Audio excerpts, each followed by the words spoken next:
चलो बच्चों, तो आज स्टार्ट करेंगे हम सब English grammar direct and indirect. ठीक है, डायरेक्ट समझो। डायरेक्ट और इनडायरेक्ट स्पीच है। क्या है? डायरेक्ट और इनडायरेक्ट स्पीच है। देखो, डायरेक्ट और इनडायरेक्ट का बात करें, डायरेक्ट होता है क्या? अगर हम कुछ बोल रहे हैं आपसे और इसी जो बोल रहे हैं इसी बात को अगर आप किसी को बताइएगा, डायरेक्ट जो हम बोल रहे हैं वही डायरेक्ट होता है। अगर जो मेरे बात को डिकोड, जैसे मेरे बात को अपने शब्द में बोलता है तो इनडायरेक्ट हो गया। तो एग्जाम्पल, अगर मान लो कि कोई व्यक्ति है, ध्यान देना, इससे ही बात कर रहा है, ठीक है, और ई जाके किसी और इससे ही बात कर रहा है ई, और ये पूछा कि इसने क्या कहा, इसने क्या कहा, तो ये बताया कि जो इसको अगर जो बोला होगा इससे, अगर ये डायरेक्ट बोल देगा तो डायरेक्ट हो गया। और इसके बाद को अगर ये अपने शब्द में बताया तो इसे कहेंगे इनडायरेक्ट। चलो समझ में आ गया, डायरेक्ट और इनडायरेक्ट। अगर ये इसको इसका बात, ये व्यक्ति जो है इसका मान लो एक्स वाई, अगर ये जेड मान लो इसका नाम है, ई एक्स अगर इसको वाई को बताया कोई भी बात, और उसी बात को ये डायरेक्ट जो जैसे बोल रहा है वैसे बोल देगा, डायरेक्ट कहलाएगा। और इसके बाद को अगर ये कुछ भी अगर मिला के बोला उसी में तो इनडायरेक्ट हो गया। तो आई होप समझ में आ गया होगा डायरेक्ट और इनडायरेक्ट। तो छोटा सा एग्जाम्पल था। अब थोड़ा सा आगे बढ़ते हैं। डायरेक्ट को इन्वर्टेड कोमा के अंदर रखा जाता है। जो डायरेक्ट होगा ना वो इन्वर्टेड कोमा के अंदर होगा, इस बात को याद रखना। डायरेक्ट जो हमारा होता है वो इन्वर्टेड कोमा के अंदर होता है। जैसे एग्जाम्पल में देखो, इसमें डायरेक्ट को इन्वर्टेड कॉमा के अंदर जो होगा वो डायरेक्ट होगा। जैसे देखो, इस फॉर्म में लिखा हुआ ये डायरेक्ट हो गया, एग्जाम्पल में दिया हुआ है। डायरेक्ट को इन्वर्टेड कॉमा के अंदर रखा जाता है। जैसे you said he is ill, और इनडायरेक्ट को इन्वर्टेड कॉमा के अंदर नहीं रखा जाता है। तो यहाँ देख रहे हो इन्वर्टेड कॉमा किसको कहते हैं? यहाँ देख, ये जो है ना इन्वर्टेड कॉमा दिया हुआ है, इस फॉर्म में लिखा रहता है, इस फॉर्म में लिखा रहेगा वही कहलाएगा इन्वर्टेड कॉमा। इस बात को याद रखना, इनडायरेक्ट को इन्वर्टेड कॉमा के अंदर नहीं रखा जाता है।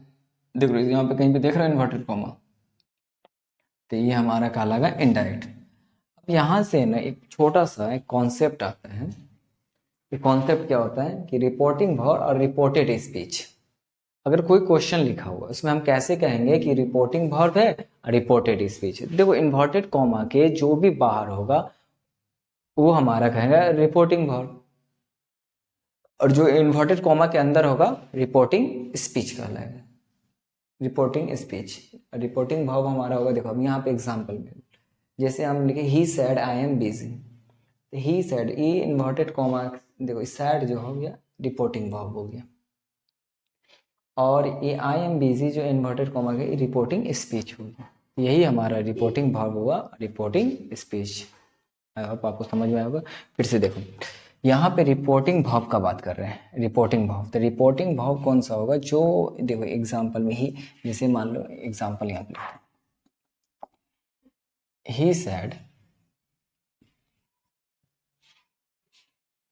आई एम बिजी, और यहाँ पे ध्यान दो, ये वाला जो है हमारा रिपोर्टिंग भाव, और यहाँ से जो ये इन्वर्टेड कॉमा का है रिपोर्टेड स्पीच है। अगर यहाँ से कॉन्सेप्ट आया, चलो हम यहाँ से पूछे कि नरेशन दो तरह का होता है, एक डायरेक्ट होता है हमारा, दूसरा इनडायरेक्ट होता है।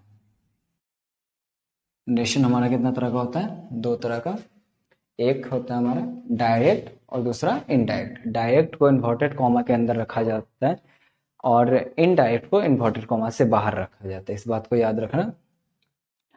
अब यहाँ पे हमें एक एग्जांपल लिए हैं, यू सेड दैट, ये हमारा इनडायरेक्ट। अब देखो यहाँ पे चेंज भी किया जाता है, सबसे इंपॉर्टेंट है चेंज करना। तो चेंजिंग इनटू इनडायरेक्ट स्पीच, जो सबसे तीन फॉर्म बहुत इंपॉर्टेंट है, जैसे change of person, change of tense, ठीक है, change of person, change of tense, change of other parts of speech. अगर चेंज ऑफ पर्सन का बात करें, चेंज ऑफ पर्सन का बात करें तो हम कहेंगे फर्स्ट पर्सन सब्जेक्ट के हिसाब से, सेकेंड पर्सन ऑब्जेक्ट और थर्ड पर्सन नो चेंज। तो देखो एक का मतलब होता है फर्स्ट पर्सन, दो का मतलब सेकेंड पर्सन, तीन का मतलब थर्ड पर्सन, और एस का मतलब सब्जेक्ट, ओ का मतलब ऑब्जेक्ट, एन का मतलब नो चेंज। देखो पर्सन अगर यहाँ पे पर्सन चेंज होता है तो फर्स्ट पर्सन में हम जानते हैं कि आई होता है, सेकेंड पर्सन में यू होता है, थर्ड पर्सन में ही सी है ना, इट दे, और नेम होता है। तो नेम तो नाम ही रह जाएगा। अगर ये टेबल में आए ना तो हमें ये जानना है person, nominative case, possessive case, है ना। पोसेसिव केस दो प्रकार का होगा, पोसेसिव एडजेक्टिव, पोसेसिव प्रोनाउन, और हमारा लास्ट में ऑब्जेक्टिव। फर्स्ट पर्सन में अगर सब्जेक्ट आता है, फर्स्ट पर्सन में अगर सब्जेक्ट आता है तो सब्जेक्ट जो पोसेसिव एडजेक्टिव जो होगा याद रखना वो माई होता है, और पोसेसिव प्रोनाउन माइन होता है, और ऑब्जेक्टिव केस मी, ये याद होनी चाहिए सबको। सेकेंड पर्सन में you, possessive adjective your, possessive pronoun yours, objective case you. Third person में he, she, it, name, he, his, him, she, her, hers, her, it, its, और ये वैसे रहता है, और ये इट होगा, दे, देयर, देयर, और देम। अगर यहाँ पे अगर छोटा सा हम बात करें, यहाँ से अगर एक बात कहेंगे, चलो बच्चों ध्यान देना कि फर्स्ट पर्सन जो होगा वो हमारा आई होता है, सेकेंड पर्सन यू, और थर्ड पर्सन ये होता है। अब देखो यहाँ पे अगर याद रखना आई, तो इसका पोसेसिव एडजेक्टिव माई, माइन, मी। उसके बाद अगर सेकेंड पर्सन का बात करें, सेकेंड पर्सन हमारा क्या है, यू, योर, योर्स, यू, ठीक है, he, his, him, she, her, hers, her, ठीक है, इट हमारा कट जाता है, it, they, their, their, them. देखो यहाँ पे समझना, यू, योर, योर्स। अगर पोसेसिव प्रोनाउन में जहाँ पे देखोगे ना, सिर्फ माइन को छोड़ के और हीज को छोड़ के बाकी सब में देखो यू का योर्स हो गया, हिज देखो इसमें डबल एस नहीं लगा इसीलिए हिज हो गया, हर, हर्स हो गया, इट्स कैंसिल नहीं लिखा जाता, देयर, देयर्स हो गया। तो यानी अगर हमें याद हो कि अगर नॉमिनेटिव केस है याद हो, ऑब्जेक्टिव केस हो, तो हम पोसेसिव एडजेक्टिव बड़ा आसानी से याद कर लेंगे, और ये आप सबको याद होनी चाहिए।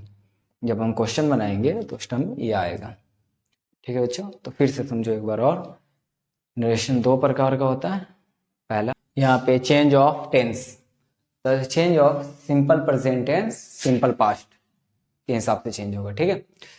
Present continuous, past continuous, present perfect, past perfect, ठीक है, इस बात को ध्यान देना। Present perfect continuous, past perfect continuous. Present perfect देखो simple past, simple present, simple past, present continuous, past continuous, present perfect, past perfect, ठीक है, present perfect continuous, past perfect continuous, simple past, past perfect, past continuous, past perfect continuous, past perfect no change, past perfect continuous no change, shall, will, should, would, can, could, may, might, am, is, are, was, were, have, has, had, was, were, had been, had to, had plus to verb one, could, should, would, might, generally हम कहेंगे no change। Change of other parts of, जैसे direct से indirect, this, that, this, those, here, there, hence, then, now, then, thus, so, today, that day, yesterday, the next day, tomorrow, the next day, the day before yesterday का हम बात करें। अब चलो थोड़ा सा ध्यान दो, चेंज ऑफ टेंस में याद रखना simple present tense simple past के हिसाब से चेंज होता है, और past simple present tense simple past, present continuous, past continuous, present perfect, past perfect, और present perfect continuous, past perfect continuous. इस बात को याद रखना। अगर हम बात करें पास्ट में है तो पास्ट हमारा simple past, past perfect, past continuous, past perfect continuous. अब पास्ट परफेक्ट जनरली कहा जाता है नो चेंज, अब पास्ट परफेक्ट कॉन्टिन्यूस जनरली वो भी चेंज नहीं होगा हमारा, उसका भी टेंस में कोई बदलाव नहीं होगा। पर अगर हम यहाँ से बात करें, अगर shall, should, will, would, can, could, may, might, am, is, are, was, were, है ना, हैव, हैज, हैड, उसके was were, had been, had to plus verb one, had plus to verb one. Generally अगर बात करें तो क्या change नहीं होता हमारा, कोड, वुड, माइट, है ना, ये सब जनरली हम कहेंगे नो चेंज। पर हम कहेंगे change of other parts of speech, तो हमारा जैसे दिस, डैट, दिस, दोस,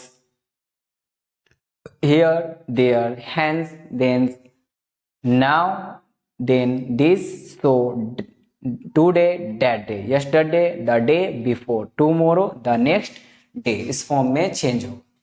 याद रखना इस बच्चों। चलो समझ में आया होगा तो आगे चलते हैं हम सब।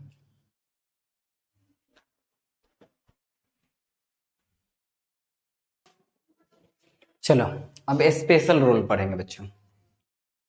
ठीक है, स्पेशल रूल में होता है कि हमें स्पेशल रूल में हमें सेंटेंस के बारे में पढ़ना है, जैसे assertive sentence, interrogative sentence, imperative sentence, optative sentence, exclamatory sentence. सबसे पहले हम असर्टिव सेंटेंस को लेते हैं।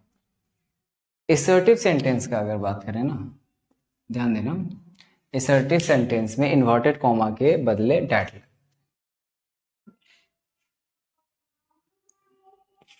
ठीक है। से में रहेगा सेज टू, सेज में, और से to tells, says to tells. Tense change नहीं होगा, ठीक है। टेंस क्या होगा, टेंस चेंज नहीं होगा। सैड में रहेगा सैड टू टोल्ड में, और यहाँ टेंस चेंज होगा। जैसे अगर सेंटेंस में ये दिखाई देगा रिपोर्टिंग स्पीच, रिपोर्टिंग भाव में, अगर ऐसा है तो अगर से रहेगा तो से बदलेगा says to tells, says to tells. तो ये क्या है, टेंस जो रहेगा रिपोर्टिंग स्पीच में वो टेंस वहाँ चेंज नहीं होगा। पर जैसे सैड या सैड टू अगर ये रहेगा तो टेंस चेंज होगा। सैड में बदलेगा, सैड टू टोल्ड में बदलेगा। एग्जाम्पल में एक एग्जाम्पल लिए कि Ram says to Sita, Ram says to Sita, एक मिनट,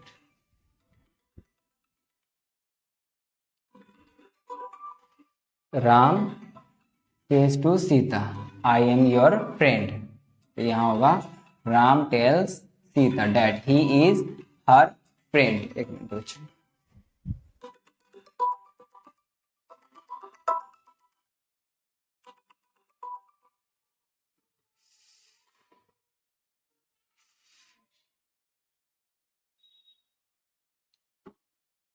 चलो चलो यहाँ पे Ram says to Sita I am your friend, तो यहाँ पे इसका आंसर होगा राम टेल्स सीता। देखो राम सब्जेक्ट ही रहेगा, ये टेल्स किस में बदल गया, देखो टेल्स टू, है ना, सेज टू टेल्स में बदल गया। सी नाम, तो नाम इन्वर्टेड कॉमा के बदले जो हम बताएं डैट लगेगा, और आई जो फर्स्ट पर्सन सब्जेक्ट के हिसाब से, सब्जेक्ट राम, राम क्या लड़का, तो ही, और ही के साथ क्या लगता है इज, और ये सेकेंड पर्सन ऑब्जेक्ट के हिसाब से, तो सीता लड़की है, तो उसके नीचे जब योर के नीचे आओगे शी के लिए तो तुम्हें मिलेगा हर, और ये बन गया फ्रेंड। तो क्या बना, Ram tell Sita that he is her friend. चलो आगे बढ़ते हैं। यहाँ पे दूसरा एग्जाम्पल है, he said to me I am your friend, he said to me I am your friend, तो he said to me I am your friend, तो he said to told me रहेगा, इन्वर्टेड कॉमा के पहले जो that first person subject ही बन गया, ही के साथ देखो सैड है तो टेंस चेंज होगा। अब एम के बदले क्या लगे, जो हम बताए थे सैड टू वॉज लग जाएगा, simple present tense, simple he was, और क्या होगा योर सेकेंड पर्सन ऑफ से, मी के नीचे जब आओगे तो माई मिलेगा, सॉरी योर, जब मी के लिए आओगे तो योर के नीचे मी के लिए क्या मिलेगा, माई, और फ्रेंड, इस बात को याद रखना। चलो आगे बढ़ते हैं। अगर यहाँ पे बात करें, एक नोट है, स्पेशल नोट, कि असर्टिव सेंटेंस का पहचान करने के लिए शुरू में सब्जेक्ट रहेगा, लास्ट में फुल स्टॉप, जब भी हम इस कंडीशन पे काम करेंगे। अदरवाइज अगर इस असर्टिव सेंटेंस नहीं है तो दूसरा अगर कोई इंट्रोगेटिव सेंटेंस है उसके लिए अपना रूल है, इंपरेटिव के लिए अपना रूल है, ऑप्टेटिव के लिए अपना रूल है, एक्सक्लामेटरी के लिए भी अपना रूल है। सारे चीज़ के बारे में हम एक एक करके डिस्कस करेंगे। तो चलो समझ में आया होगा आप सबको। आगे बढ़ते, ध्यान दो, स्पेशल रूल। स्पेशल रूल क्या कहते हैं? स्पेशल रूल का दूसरा इंट्रोगेटिव सेंटेंस, ठीक है। इंट्रोगेटिव सेंटेंस में ध्यान देना, इंट्रोगेटिव सेंटेंस दो तरह का होता है, एक हम कहते हैं यस नो, एक WH।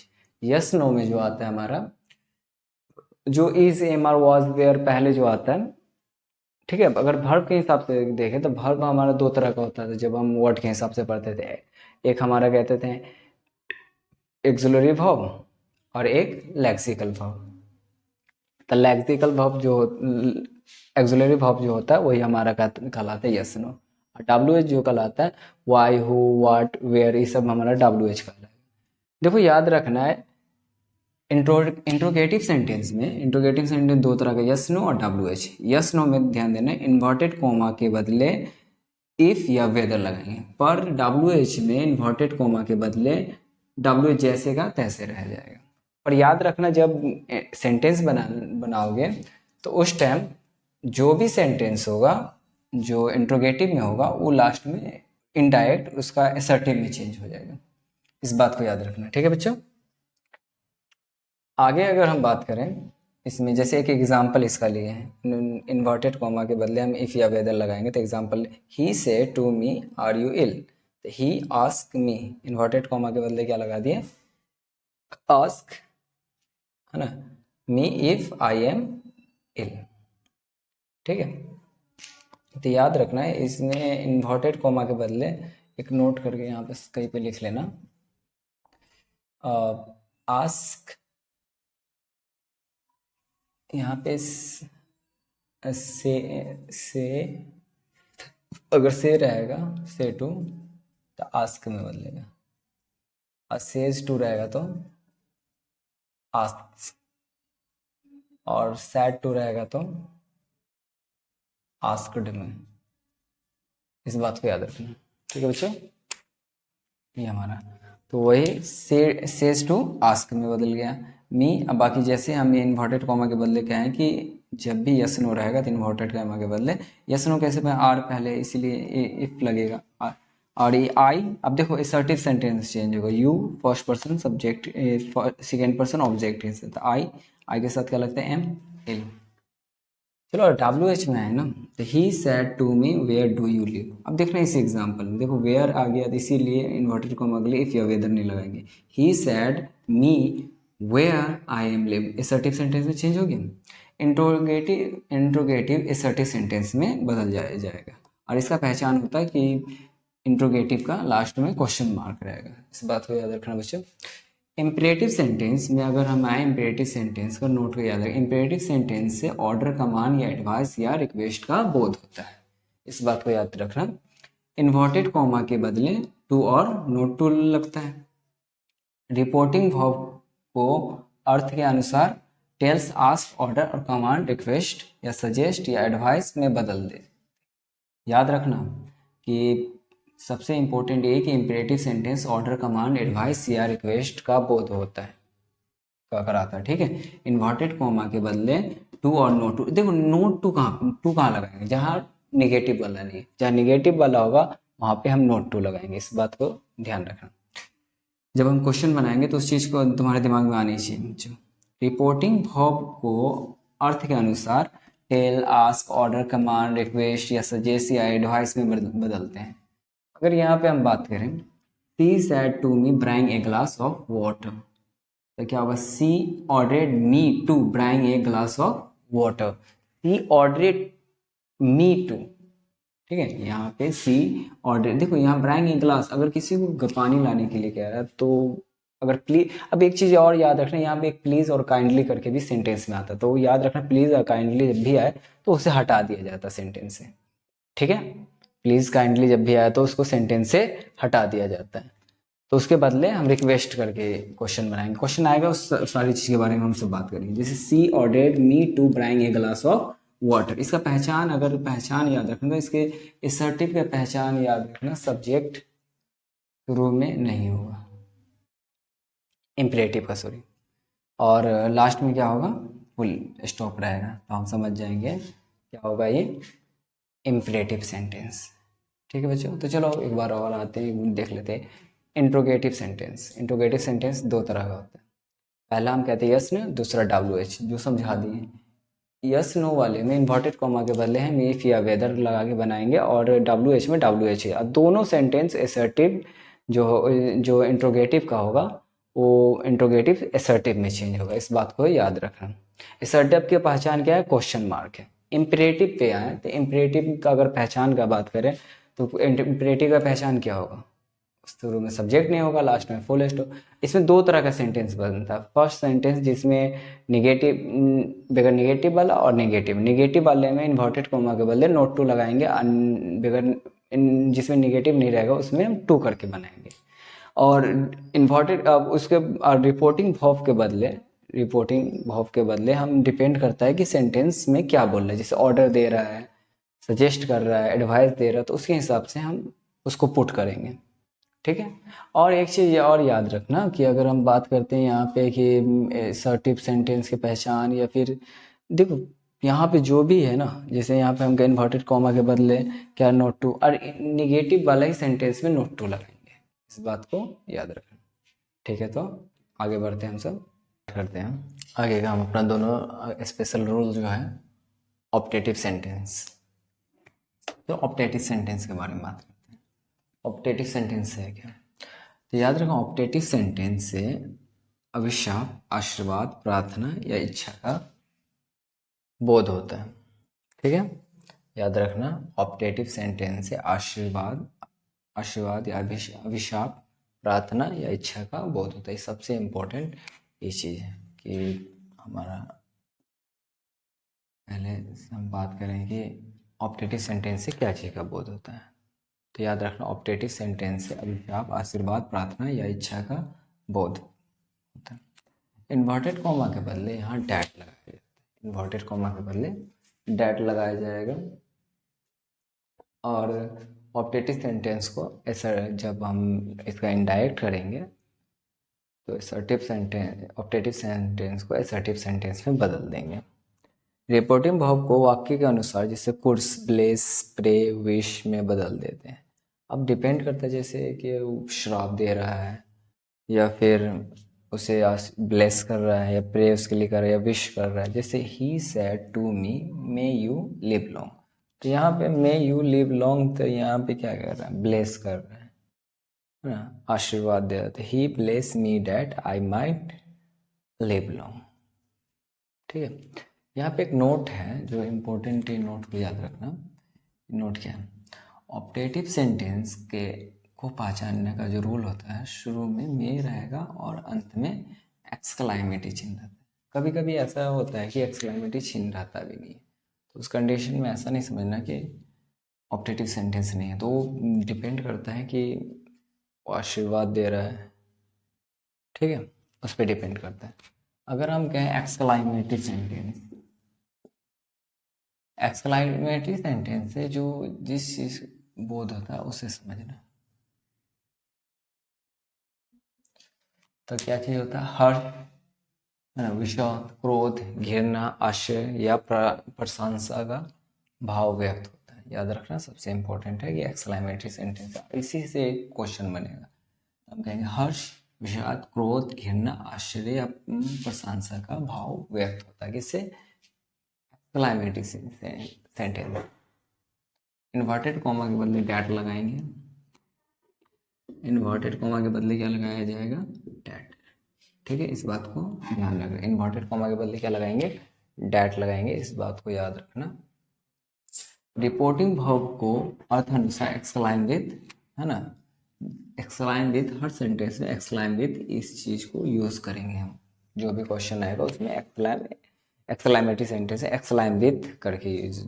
अगर खुश हो तो जो, दुख है तो सोरो, अगर सरप्राइज हो रहा तो सरप्राइज, गुस्सा हो रहा था एंगर, कॉन्टेम्प्ट, रिग्रेट, ये इसी में बदला जाता है। अगर उसी सेंटेंस में अगर तुम्हें दिखाई दे वो अलास देखने को मिले तो उसको हटा दिया जाए। जैसे एग्जाम्पल में यहाँ पे कहें ही said alas I M run, तो ये बर्बाद होने का बात कर रहे हैं। यहाँ पे अलास है तो इसको कहा गया कि पहले हटा दीजिए। तो ही सेड जैसे बाकी सब चीज एक्सक्लेम भी थे बर्बाद, तो दुख की बात है। तो ही एक्सक्लेम भी सोरो डैट, है ना, ही वॉज र्यून्ड। आगे समझ में? चलो अब यहाँ पे दो इम्पोर्टेंट टॉपिक है। सबसे पहले हमारा है ऑप्टेटिव, फिर उससे पहले हमारा है एक्सक्लेमेटिव। ऑप्टेटिव को पहचानने का तरीका क्या हो? ऑप्टेटिव को पहचानने का सिंपल सा तरीका है कि शुरू में मे रहेगा, लास्ट में एक्सक्लेमेटिव। पर ऐसा ज़रूरी नहीं कि हर टाइम रहे, डिपेंड करता है कि कभी कभी रहता नहीं, तो उसे हम कैसे पहचाने? तो वो सेंटेंस बताएगा कि क्या होगा, ठीक है? उस चीज़ पे कॉन्सेंट्रेट करना बच्चा। अगर यहाँ पे फिर उसमें अगर बात करें कि ऑप्टेटिव सेंटेंसेस क्या लगे, इन्वर्टेड कॉमा के बदले डैट लगाएंगे, इन्वर्टेड कॉमा के बदले डैट लगाएंगे, और जो ऑप्टेटिव सेंटेंस होगा ना उसे हम बदल देंगे एसर्टिव में, और मे जो रहेगा वो माइट में चेंज हो जाएगा। एसर्टिव में जैसे चेंज होगा तो तुम्हें से पता है इसे। अब मे जो है एक वर्ब है, ठीक है, जो ऑक्सिलरी वर्ब में आता है। तो उसके बाद हम आते हैं एक्सक्लेमेटरी सेंटेंस में। पर इससे सबसे इम्पोर्टेंट है कि उससे पहले ऑप्टेटिव पे आए, तो याद रखना ये बहुत इंपॉर्टेंट एक नोट है, जो अभिशाप, आशीर्वाद, प्रार्थना या इच्छा का भाव व्यक्त होता है, ठीक है। फिर एक्सक्लेमेटरी सेंटेंस में आता है हर्ष, विषाद, क्रोध, घृणा, आश्चर्य या प्रशंसा का भाव व्यक्त होता है। इन्वर्टेड कॉमा के बदले डैट लगाया जाता है, याद रखना इसमें भी इन्वर्टेड कॉमा के बदले डैट लगाया जाएगा। और इसे भी जब एक्सक्लेमेटरी सेंटेंस को भी किस में चेंज कर देंगे? असर्टिव सेंटेंस में। बहुत इंपॉर्टेंट बात है, इसे याद रखना। अगर देखो रिपोर्टिंग भाव को अर्थ अनुसार, जैसे एक्सक्लेम भी जो सोरो, सरप्राइज, एंगर, अटेम्प्ट, रिग्रेट में बदल देते हैं, वो अलास, ऐसे अगर कुछ रहे सेंटेंस में तो उसे हम हटा के जब हम इनडायरेक्ट बनाएंगे तो उसमें जैसे इनडायरेक्ट का क्वेश्चन देखो, he said alas I am ruined, तो he said, he exclaim with, exclaim करके हर चीज़, खुशी दुखी जो भी बात हो एक्सक्लेम करके एक्सक्लेमेटरी सेंटेंस में दिया जाता है। एक्सक्लेम विथ सोरो डैट ही वॉज रूइंड। आया समझ बच्चों? आई होप आप सबको समझ में आ गया।